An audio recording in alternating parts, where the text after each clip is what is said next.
What's up, guys? It's November 3rd, another Trifecta. We're live at Wells Fargo Center. Sixers Bulls, big game. Sixers are starting off as a quiet 5-2, going up against a 6-1 Bulls team that I love, coached well by Billy Donovan. They got the three-headed monster, Vukovic, DeMar DeRozan. They got Lonzo Ball, but of course Zach LaVine. They're talented. They got Caruso.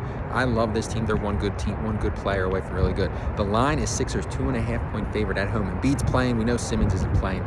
Tobias Harris has COVID, and he is feeling really under the weather. That's going to be a big loss for them. He's going to be out for a while, I think.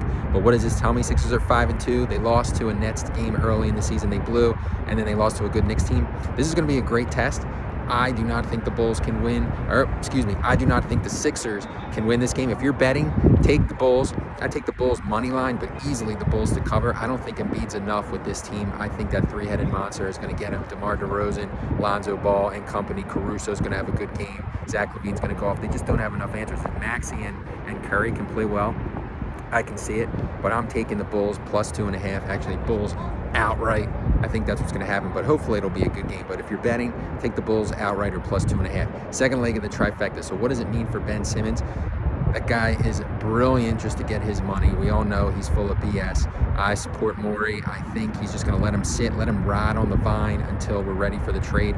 I'm telling you, I think Ben Simmons is one of the 30 best players. And when I say 30, like 28, 29, or 30, he's a great defender, three-time All-Star. He can't do anything in the playoffs, but he can still be fixed. He can get better.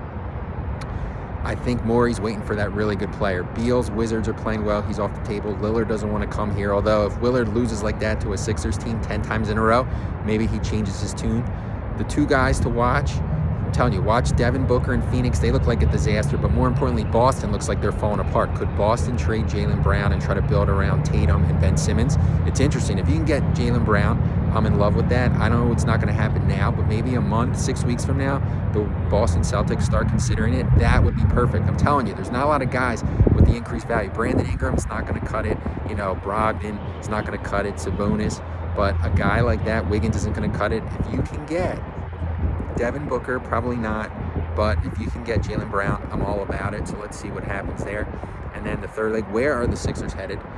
Right now, they're probably looking at the sixth best in the East. You have Milwaukee, and the Nets are 1-2. The Knicks look really good. The Bulls look really good. Miami looks good. That's 5. Then you have the Hawks at 6, and then the Sixers at 7. So maybe best case 6, and then you're looking, if they have this team as constructed, even if they trade Simmons with role players, you're looking at the sixth best team in a first-round playoff loss. They need to wait until they get a superstar in return for Simmons to make it going with Embiid. Otherwise, it does nothing. I know people think, well, Simmons isn't even playing. You got nothing. Role players isn't going to get you over the hump. You got to wait it out, and maybe Maxey turns out to be really good. All the other guys play well, but I believe even if you wait a year, you'll get that player. So be patient. We'll see. But if you're betting, Bulls plus 2.5 or outright, we'll see you. Enjoy the game, guys.